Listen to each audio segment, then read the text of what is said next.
I told a story of a self-realized lady, Brahmana lady, who understood that if we're experiencing any suffering, it's not the fault of others, but it's my own fault. If there are any obstacles or obstructions or any kind of suffering. She was an elderly Brahmani lady, beautiful but elderly, and she had a very young son. She would maintain herself by begging alms and spending all of her energy in serving her Thakurji. So one very early morning, she sent her son out to pick flowers for Thakurji Puja. And at that time, while he was in the bushes, a big black snake came and bit him, and he immediately turned blue and died. So it so happened that there was a hunter passing by, and that hunter saw this snake kill the boy. And so somehow he knew the art of snake charming, and he had a basket. So he said the mantra to charm the snake, and the snake went in his basket, and he immediately closed the lid, put the boy over his shoulder, and brought the boy back to his mother. So the mother immediately started weeping uncontrollably, and then when she finally stopped somewhat, the hunter told her what happened and said the boy was totally innocent, didn't do anything to the snake, just picking flowers, and the snake came along and bit him. So please order me, mother, to chop this snake into millions of pieces. So the Brahmani lady said, well, will it bring back my son? He said, no, of course not. She said, then better not to kill it. Then he said, but if I don't kill him, then he'll just bite somebody else and kill somebody else. So because she knew the law of action and reaction, she said, no, better not. Even though he tried to persuade her in so many ways, she said, no, better not. So finally he decided not to listen to her. And he decided just to chop the snake in pieces anyway.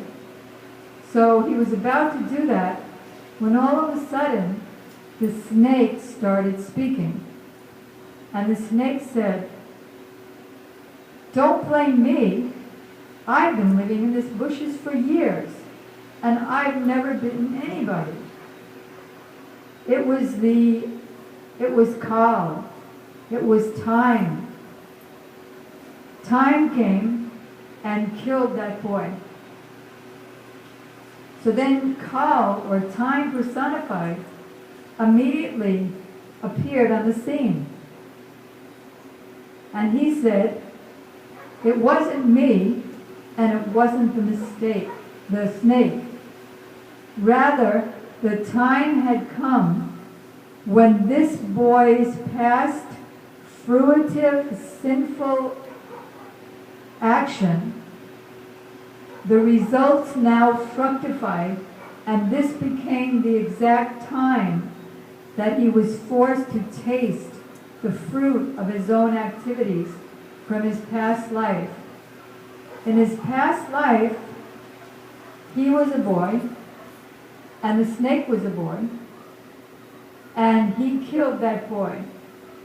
So now the boy came back as a snake to kill him. So there's so many histories teaching the same thing. On one hand, not to blame others or circumstance for my suffering. What is my suffering due to? Only one thing.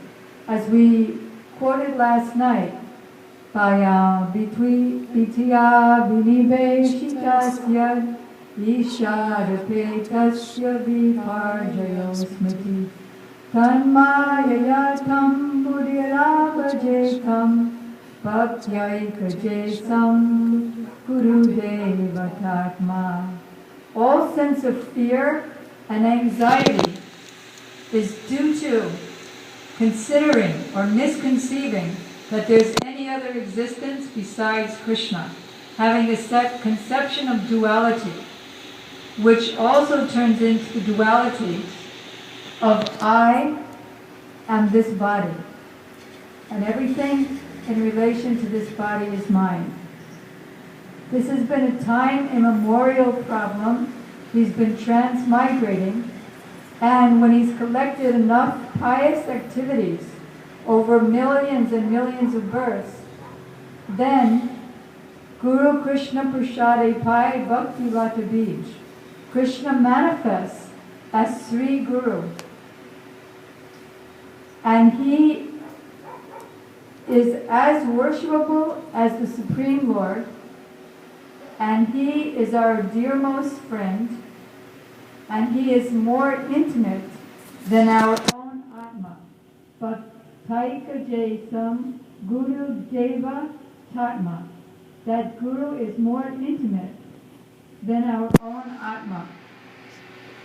Once Srila Gurudev was giving a class in Australia, simply based on this particular verse. So the next morning I asked him, you say that Guru is more intimate and close with us than our own soul, our own Atma. But I don't perceive it like that. Every time I see you, I just feel guilty that I'm not serving you enough. So he said, yes, that's why I gave the class.